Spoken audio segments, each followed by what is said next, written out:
هو ليه في ناس قصيرة وناس طويلة؟ هو أنا لو عمري بعد ال18 سنة هقدر أطول بعد كده؟ طب الشعوب الطويلة ديت إيه النظام الغذائي بتاعهم؟ أنا دورت كتير وشفت 40 فيديو و100 مقالة عن الطول، ودرست في الطب عن النمو والعوامل اللي بتأثر على نمو العظام، وجمعت لك كل المعلومات اللي أنت محتاجها في الفيديو ده. فكون حريص إن أنت تكمله للآخر لأن في معلومات مهمة جدا هقولها في اخر الفيديو. من كل الحاجات اللي درستها دي اقدر اقول لك ان طولك بيتحدد بثلاث حاجات. اول حاجه اللايف ستايل بتاعك او اسلوب حياتك. هاخدك رحله معايا كده لكوريا. في عندك بلد كده هناك اسمها كوريا الشماليه وفي كوريا الجنوبيه. خلينا في كوريا الشماليه. دي بلد ديكتاتوريه جدا جدا جدا، يعني تحس ان انت اول ما بتخش البلد دي اصلا بتلاقي ظلم واستبداد كده، وتلاقي ان انت لازم تمجد الزعيم بتاعهم، ومفيش حاجه عندهم اسمها اللي انت تحب مثلا او اللي انت ترتبط بواحده وتحبوا بعض. مفيش اختلاط تماما.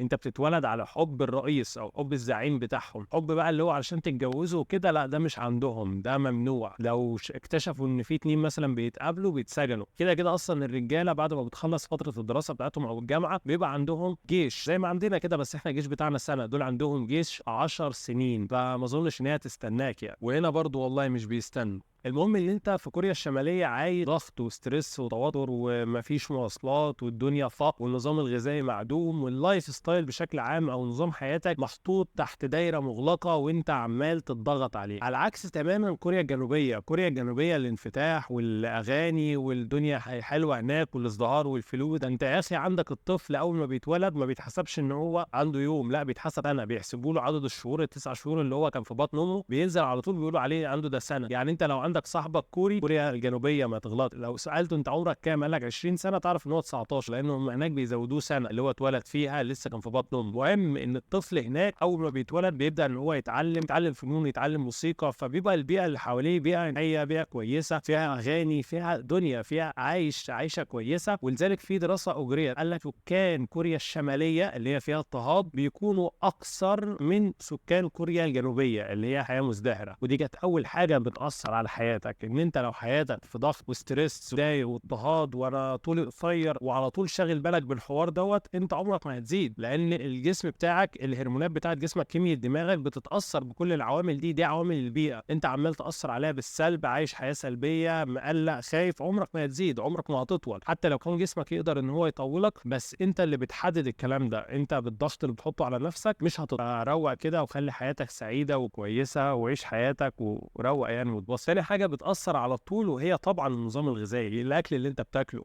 لو مش بتاكل كويس مش هتزيد. انا مش هصعبها عليك، انا اقول لك هما حاجتين لازم تبقى حريص ان هما في نظامك الغذائي. احتياج كامل من فيتامين د، للاسف كتير جدا مش بيحصل عليك، والكالسيوم. الكالسيوم موجود في كل الاكل، مش هقول لك مصادره ولا اقول لك وفين، انت كده كده بتاكل كالسيوم. لكن فيتامين د لو مش بتتعرض للشمس فانت مش بتخليه يتحول للصوره الاكتف او النشطه. فلازم طبعا تبقى حريص انت بتتعرض للشمس، وطبعا تاخد المصادر بتاعه فيتامين د مش النباتات. ما تاخدليش خضروات وتقول انا باخد فيتامين د وعملت سيرش على جوجل قال لي النباتات الفلانيه والخضروات مش موجود فيها، او لو موجود فيها مش موجود فيها بكميه كويسه. عشان تحصل على فيتامين د خليك في الاسماك الدهنيه. عندك مثلا زيوت الاسماك او الاسماك، المأكولات البحريه بصفه عامه موجود فيها فيتامين د بكثره. فخليك بقى بتاكل سمك، ما تجيش تقول انا ما باكلش سمك وما بحبوش، لا معلش كل سمك طالما انت عايز تطول. تالت عامل معانا وهو الجينات. الجينات مهمة جدا جدا في تحديد الطول، بس خد بالك مش شرط ان والدك ووالدتك قصيرين يبقى انا هفضل قصير، لا. الجينات بتديك رينج، بتديك العظمة دي اقصى حاجة تطول ليها كام. على سبيل المثال عظمة الفخذ مثلا او الفخذ، لو قلنا ان هي اخرها في الطول بالنسبة لجيناتك 50 سم، واقل حاجة في الطول توصل ليها 40 سم. انت بقى اللي بتحدد بنظام حياتك والتغذية بتاعتك هي تقفل عند كام. تقفل عند 40 اللي هو الرقم القليل، ولا تقفل عند 50 وتبقى استفدت من اقصى حاجه في جيناتك. فلازم تبقى مهتم بالحاجات اللي انا بقولها دي، الحاجات اللي قلتها في الاول واللي لسه هقولها في اخر الفيديو. فالجينات مش حاجه توقفك، مش حاجه تقول انا هي جيناتي كده، انا والدي ووالدتي قصيرين انا هبقى قصير، لا مش كده خالص. ياما سمعنا ده في حاجه اسمها التوأم المختلف، يعني التوأم اللي هو توأم من نفس البطن ونفس الجينات بس تلاقي واحد طويل وواحد قصير. فاهم الفكره؟ فاهم مالهاش علاقه قوي بالجينات، او الجينات طبعا ليها دور بس احنا لسه ما نفهمش في الجينات كتير. يعني ما تخيلش ان احنا فهمنا كل حاجه عن الجينات، في حاجات احنا لسه ما وصلناهاش. في حاجات اللي يقول لك ان انت اخرك عند طول 20، عند 20 اقصد عمر 20 انت مش هتطول، لا. انت لو عمرك بعد 20 تقدر تطول. في دكتور اسمه لازاروف، والدكتور دوت يعني عمل اختراع كده غريب بيطول العظم، والعمليات دي موجوده لحد دلوقتي على فكره للناس اللي هي معاها فلوس، لان العمليات غاليه شويه وعايز يطول بيروح يكسر العظمه ويربط العظمه من الجنبين، بحيث ان الجسم بيعمل انسجه عظميه في المنطقه اللي هو كسرها دي. فاللي اقدر اقوله لك ان جسمك ما عندوش حاجه اسمها حدود، ما فيش ليميت. احنا لسه ما نعرفش نهايه جسمك فين، سبحان الله. يعني في خلقه مش هنعرف نقول لك هو الوقت ده خلاص ما عمرك ما هتطول، لا احنا ما نعرفش. انت عليك اللي انت تجتهد، عليك اللي انت تشوف كل الكلام اللي بقوله لك ده اللي احنا توصلنا ليه واللي انا اتعلمته كله بحاول اديه لك بحيث ان هو يفيدك. جايز تطول وممكن تطول، ما توقفش نفسك. فالجينات مش هي العائق، مش هي الحيطه السد. وعايز افهمك حاجه برضو عشان تبقى فاهم، هرمون الجي اتش او هرمون النمو هو دوت المسؤول عن النمو بتاع جسمك. انت لعبك كله على انت تزود هرمون النمو، لان هرمون النمو هو اللي بيحفز العضله ان هي تكبر. طب بعد البلوغ طبعا مش بيبقى تاثيره موجود زي قبل البلوغ، بس احنا ما قدامناش حل غير كده، ما قدامناش حل غير ان احنا نزود هرمون النمو. او احنا نزوده زي يا دكتور هم حاجتين، تعمل تمارين رياضيه بس جامده شويه، هيت زي الكارديو مثلا اللي هو تجري، زي الجيم، زي التمارين عامه الحركه، تمارين الحركه اللي فيها حركه انفجاريه او انك تجيب اقصى حاجه من عضلاتك، ده بيحفز هرمون النمو. تاني حاجه وهو ان انت تشعر بخمول نتيجه نقص السكر في جسمك، يعني توصل لمرحله ان السكر في الدم بتاعك قليل، ساعتها هرمون النمو بيتفرز بصوره كبيره جدا. طب نعملها ازاي؟ الصيام المتقطع. انت لما بتصوم بيبدا جسمك اول ساعتين 3 بيحرق السكر الموجود في الدم، بعد كده بيبقى نسبه السكر قليله. هو ده بالظبط اللي احنا عايزين نوصل له، ان يبقى ما فيش سكر في دمك او سكر الدم قليل. كده جي اتش عندك في اعلى قمه ليه او في اعلى مستوى ليه. كده فاضل نقطه بس في الفيديو وهي دي مهمه جدا جدا. لو انت كنت مراهق اكبر من 20 سنه ففي حاجات انت ممكن تكون بتعملها هي اللي مقلله طولك، فانصحك ان انت تصلحها. زي ايه يا دكتور؟ زي ان انت مثلا عندك مقتب لقدام، فطبيعي نعمل تمارين تحاول ترجع الظهر لوضعه الطبيعي، فبحيث ان انت تبقى اطول. هطلع لك التمارين دي على الشاشه ممكن انت تعملها، زي اللي انت شايفه ده مثلا اللي هو بيقف عند الباب وبيفتح كوعه الاثنين بحيث ان هو يعمل استرتش العضلات القصيره دي عشان تفرد الظهر. والاهم من ان انت تعمل التمرين دوت اللي انت تبطل العادات الغلط اللي انت بتعملها، ان انت توطي على الموبايل او توطي على المكتب، تقعد فترات طويله في الوضع دوت طبعا هتقفل. خليك دايما فارد ظهرك، رافع الموبايل لفوق ماسكه كده، الموضوع هيتحسن كتير وهتلاحظ فرق في طولك.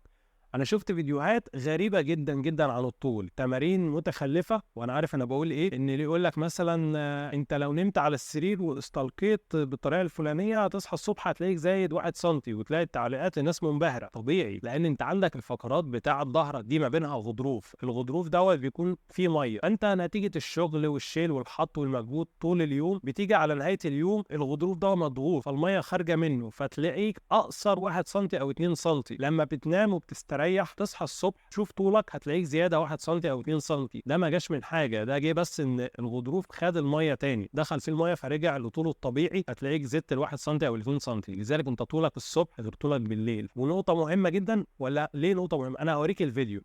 حط فيهم كعب نضيف بقى يديك 10 سم كده، هتحس انك بتطلع دور تاني. زي ما انت شايف كده بيقول لك هنحط 10 سم جوه الكعب الجزمه. يا اخي حرام عليك، حرام عليك، ده انا بيجي لي كميه مرضى من المشكله دي. يعني انت عندك الكعب العالي الستات بتلبسه، انت عايز الرجاله كمان تلبسه؟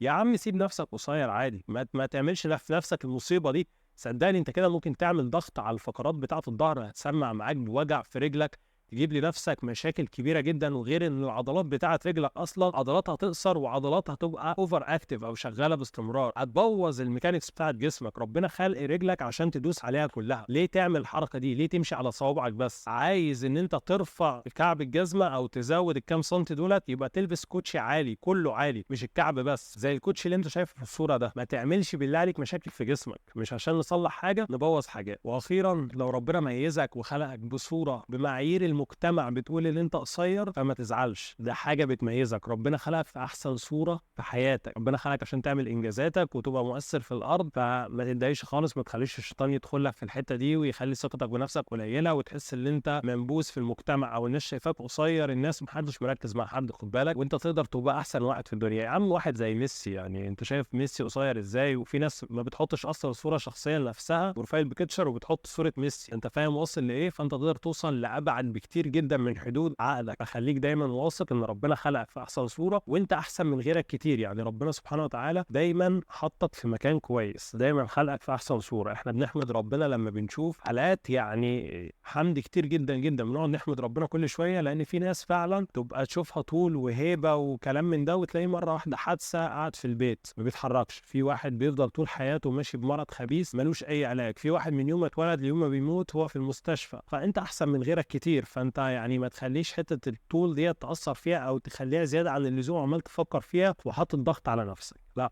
انت في احسن صوره. واخيرا لو استفدت من الفيديو ما تنساش انك تعمل سبسكرايب للقناه. ودمتم سالمين. السلام عليكم ورحمه الله وبركاته.